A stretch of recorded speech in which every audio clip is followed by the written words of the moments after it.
प्रिय विद्यार्थियों नमस्कार। हमारे यूट्यूब चैनल आकृष्ट क्लासेस में आपका स्वागत है। प्रिय विद्यार्थियों, आज हम आपसे बात करेंगे त्रिकोणमितीय अनुपात एवं सरसमीकरणों पर। तो उनमें से त्रिकोणमितीय जो अनुपात होते हैं वो हम कैसे याद करेंगे, याद करने का कोई तरीका हम आपको बताएंगे, ऐसा तरीका जो आपको याद करना ही नहीं पड़ेगा और याद हो जाएगा। तो त्रिकोणमितीय अनुपात टोटल कितने होते हैं? 6 होते हैं। कौन कौन से? साइन, कॉस, टैन, कॉट, सेक, कोसेक।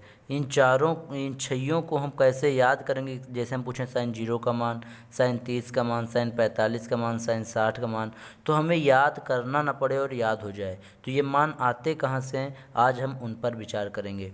तो देखते हैं, अगर वीडियो पसंद आती है तो आप लाइक ज़रूर करना। तो चलिए देखते हैं कि साइन 0 का मान कैसे ज्ञात करेंगे, साइन 30 का मान, और 45, 60, 90 और इससे आगे के मान कैसे ज्ञात किए जाते हैं। तो बहुत ध्यान से देखना। आपको सबसे पहले ट्रिक में क्या ध्यान देना है कि आपको 0 से लेकर 1, 2, 3, 4 तक गिनती लिख लेनी है। 0 से 4 तक आप जब गिनती लिखोगे तो इनको सबको लिखने के बाद सबको 4 से भाग कर देना है। जब आप इसको 4 से भाग करोगे तो आप जो कट रहा उसे काटना, बाकी जो नहीं कट रहा उसे वैसे छोड़ के उनका क्या ले लेना है, अंडर रूट। अंडर रूट आप लोगे तब इससे आपको जो भी मिलेगा ये साइन की सारी वैल्यूज होंगी। 0, साइन 0 की मान, साइन 30 का मान, फिर साइन 45, साइन 60 और साइन 90, यहाँ तक के मान आपको मिल जाएंगे। 4 से 4 काटोगे 1 आएगा और रूट का 1 का जो मान आपका आएगा वो 1 हो जाएगा। ठीक, ये हो गया। अब रूट 3 का मान तो रूट 3 ही रहेगा, लेकिन 4 का रूट निकालोगे तो ये 2 आ जाएगा। यहाँ 2 दूना 4 कट सकता है तो यहाँ 1 बना, तो 1 और बटे 2 का रूट जब निकालोगे तो रूट 2 ही रहेगा। यहाँ पर क्या होगा, 1 का रूट निकालोगे 1 आएगा, 4 का रूट निकालोगे तो 2 बन जाएगा। ठीक, तो 1 बटे 2, ये 4 से डिवाइड करोगे तो 0 हो जाएगा और 0 का रूट 0 ही आएगा। अब मतलब ये हुआ कि ये जो भी वैल्यूज आई हैं ये साइन की वैल्यूज हैं। मतलब साइन 0 की वैल्यू है, साइन 30 की वैल्यू है, साइन 45 की वैल्यू है, साइन 60 की वैल्यू है, साइन 90 की वैल्यू है। इस तरीके से साइन की सारी वैल्यूज हैं। इनमें कुछ याद करने की ज़रूरत आपको नहीं पड़ेगी। होगा क्या, यही वैल्यूज उठाकर हम साइन के उसमें रखेंगे। मतलब ये हुआ कि अगर हम देखना चाहें, आपको दिखाना चाहें कि साइन 0 की वैल्यू कितनी है, तो साइन 0 की जो वैल्यू है आपको अभी हमने दिखा रखा है कि ये 0 की वैल्यू कितनी आई है, 0 आई है। फिर 30 की वैल्यू ये, 45 की ये, 60 की और ये 90 की। तो यहाँ पर ये वैल्यूज हम रख देते हैं। तो साइन 30 की वैल्यू कितनी आई, 0, और साइन 0 की वैल्यू 0 आई, 30 की वैल्यू 1/2 आई, साइन 45 की वैल्यू 1/√2 आई, अभी आपको हमने निकाल के दिखा दिया है। साइन 60 की वैल्यू √3/2 आई है और साइन 90 की वैल्यू 1 आई है।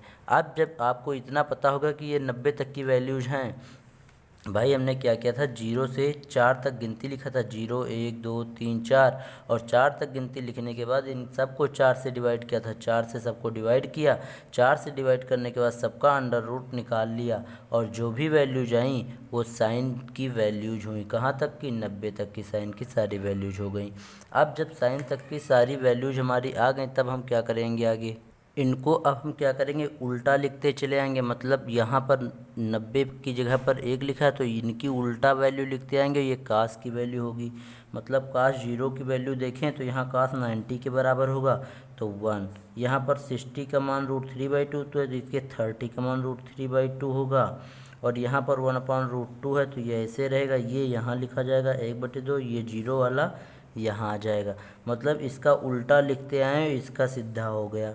मतलब कास 0 की वैल्यू पूछे तो 1, कास 30 की वैल्यू ये, कास 45 की वैल्यू 1/√2, कास 60 की वैल्यू 1/2 और कास 90 की वैल्यू 0। क्यों, क्योंकि साइन 0 के बराबर हो गई।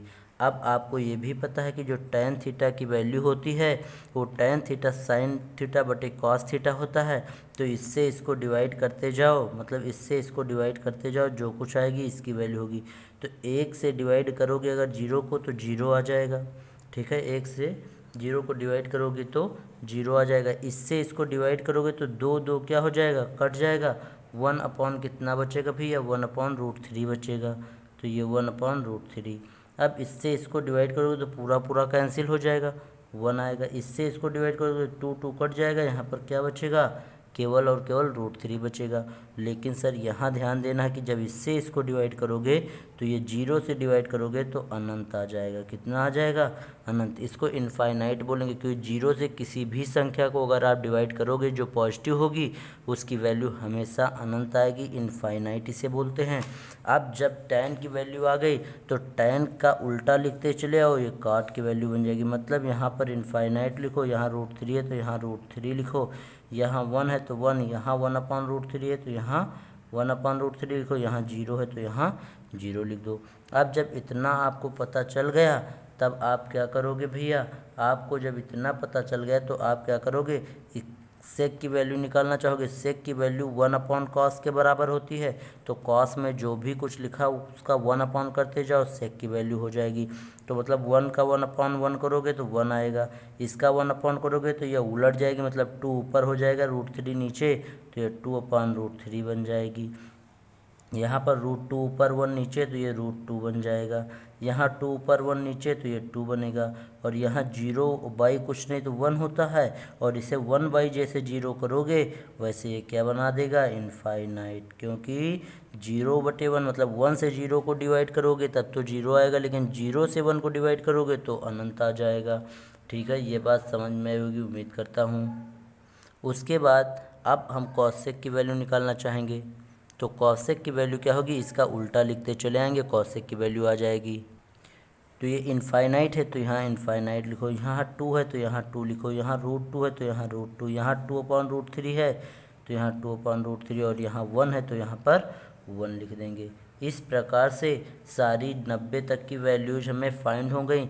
लेकिन सर आप ये भी सोच रहे होंगे कि आपने सर 90 तक तो बता दिया कि वैल्यूज कैसे फाइंड होती हैं, लेकिन आपने इधर का पोर्शन तो बताया ही नहीं। तो इधर का भी पोर्शन हम आपको बता देते हैं, कुछ भी याद करने की ज़रूरत नहीं होगी। इधर का पोर्शन हम कैसे करेंगे ये ध्यान देना। आप चूँकि जानते हो ASTC से आपने sin 1/, मतलब सेकंड चतुर्थांश में देखा होगा कि sin 1/sin जो होते हैं पॉजिटिव होते हैं, बाकी अदर जितने भी होते हैं वो निगेटिव होते। इसका मतलब ये हुआ कि इनके पार्ट में और इनके पार्ट में जो भी संख्याएं आएंगी वो पॉजिटिव होंगी, बाकी बीच वाले में केवल निगेटिव लगाना है, बाकी और कुछ नहीं करना। तो ध्यान ये देना है कि जैसे ये इधर लिखा है इसका जस्ट उल्टा इधर लिखते चले आओ, इनकी ये वैल्यूज हो जाएगी। मतलब यहाँ 1 है तो ये बीच का पोर्शन माना जाएगा, ये 1 ही रहेगा, बाकी जो भी इधर है वही इधर उतार लेना, मतलब √3/2 उतार लेना, यहाँ 1/√2 उतार लेना, यहाँ 1/2 उतार लेना, और यहाँ पर 0 है तो यहाँ पर 0 उतार लेना। यहाँ पर सारी पॉजिटिव चलेंगी, जैसे जैसे इधर बढ़ेंगे तैसे तैसे इधर आएंगे, और यही कार्य जस्ट पीछे और लास्ट वाले में होगा। मतलब यहाँ 1 है तो ये ऐसे रहने दो, यहाँ 2/√3 है तो यहाँ पर भी 2/√3 रहने दो, यहाँ √2 है तो यहाँ भी √2 रहने दो, यहाँ 2 है तो यहाँ भी 2 कर दो, और यहाँ इनफाइनाइट है तो यहाँ भी इनफाइनाइट कर दो। बाकी जितने भी 4 बीच में बचे इनमें सब में कुछ मत करना, सब कुछ यही उतारना, लेकिन ध्यान रखना सबके आगे माइनस लगता जाएगा।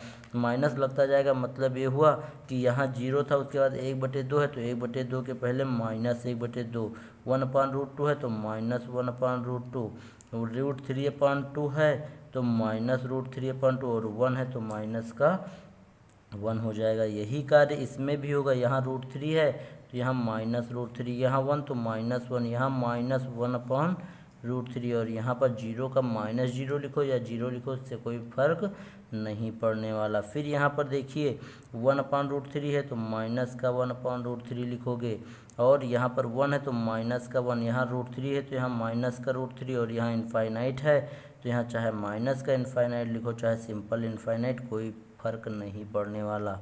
फिर यहाँ पर 2 है तो यहाँ माइनस का 2, यहाँ √2 है तो यहाँ माइनस का √2, यहाँ 2/√3 है तो यहाँ माइनस का 2/√3, माइनस का 2/√3, और यहाँ 1 है तो यहाँ पर माइनस का 1 बाकी, ये तो लिख के दिखा दिया। अच्छा, आपके दिमाग में भैया सवाल ये उठता होगा कि ये और ये साइन और कॉसेक वाले में माइनस क्यों नहीं लगाया, क्योंकि ये सेकंड चतुर्थांश में आता है, क्योंकि 90 प्लस ये 90 के बाद जा रहे हैं, तो मतलब ये 90 प्लस 30, 90 प्लस 45, मतलब 90 प्लस वाले हैं ये। जैसे इसे 120 को लिखना चाहें तो 90 प्लस 30 लिख सकते हैं ना।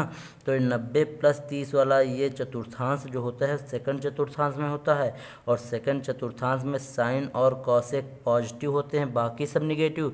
यही कारण है भैया इनकी वैल्यूज पॉजिटिव हैं। साइन और कॉसेक की वैल्यूज क्या हैं, पॉजिटिव हैं। बाकी की वैल्यूज बीच वाले की क्या हैं, सब में निगेटिव है। तो उम्मीद करता हूँ कि ये आपको त्रिकोणमितीय अनुपात कैसे निकाले जाते हैं, क्यों इन्हें नहीं रटा जाता, ऐसे ही निकाल के याद कर लिया जाता है, आपको उम्मीद करता हूं कि आपको ज़रूर समझ में आया होगा। लेकिन फिर भी अगर कोई डाउट या क्वेरी है तो आप हमारे यूट्यूब चैनल के डिस्क्रिप्शन बॉक्स में जाकर या वीडियो के डिस्क्रिप्शन में जाकर हमें कमेंट करना, हम ज़रूर आपके क्वेश्चन का उत्तर देंगे। इस प्रकार से आपको ऐसी ही नई वीडियोज़ पाने के लिए हमारे चैनल को सब्सक्राइब करना होगा, वीडियोज़ को लाइक और शेयर करना होगा। धन्यवाद।